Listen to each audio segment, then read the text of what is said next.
Salut à tous, j'espère que vous allez bien. Moi ça va pas trop mal je crois. Mon pouls est à 78 battements par minute aujourd'hui. J'ai brûlé une centaine de calories rien qu'en venant ici et j'ai un bon cycle du sommeil. Alors comment est-ce que je sais tout ça? Grâce à ceci évidemment. Aujourd'hui on peut télécharger des tas d'applications santé en quelques clics sur son smartphone. Mais alors est-ce que tout ça est bien fiable? C'est ce qu'on va voir. En fouillant un peu dans mon téléphone, il y a un type d'application qui m'a particulièrement impressionné. C'est celle qui vous propose de prendre des photos de votre peau, puis d'analyser ces photos pour vous dire si vous avez un début de cancer ou non. Balèze quand même, peut-être même un peu trop. Il fallait que j'en sache plus. Voilà, je suis à l'Institut Bordet à Anderlecht. J'ai pris rendez-vous avec un célèbre chirurgien oncologue, donc un spécialiste du cancer, pour discuter un petit peu de toutes ces applications qui promettent de détecter les mélanomes sur notre peau.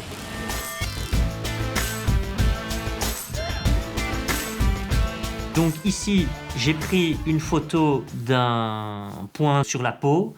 Mon résultat, c'est bénin à 72%. C'est un bon résultat, ça? Non, c'est un très mauvais résultat parce que c'est un patient que j'ai opéré moi-même d'un mélanome. Ça veut dire que si le patient à l'époque avait utilisé cette application, il aurait été faussement rassuré et il n'aurait probablement pas consulté un médecin pour ça. Quand on regarde les études qui ont été effectuées sur ce type d'application, on constate qu'il y a des erreurs dans 20% des cas. Et ce n'est pas la seule fois où des scientifiques ont eu un doute sur une application santé.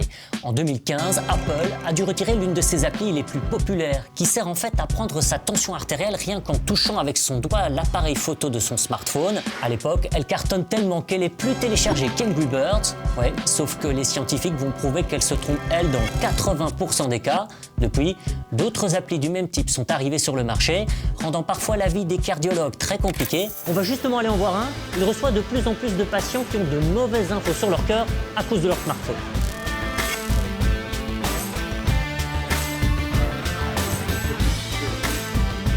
De fait, on reçoit énormément de patients qui ont été rendus anxieux par ce genre d'application. En règle générale, ils disent voilà, l'appareil a détecté une anomalie.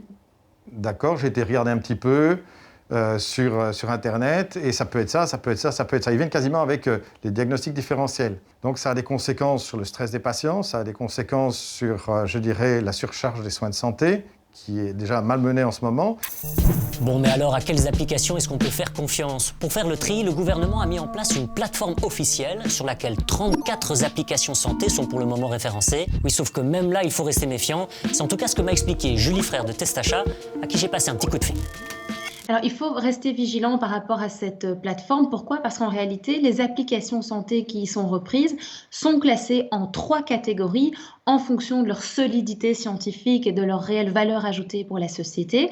Et aujourd'hui, il n'y a qu'une seule application qui se trouve en niveau 3, donc qui a réellement en fait été validée par les autorités scientifiques. Donc, méfiance par rapport à toutes les autres applications qui s'y retrouvent. Finalement, la meilleure manière d'utiliser son téléphone pour sa santé, c'est peut-être tout simplement d'appeler son médecin. Et au passage, vous pouvez aussi l'utiliser pour nous envoyer vos idées et vos infos à l'adresse lescan@rtbf.be. À bientôt.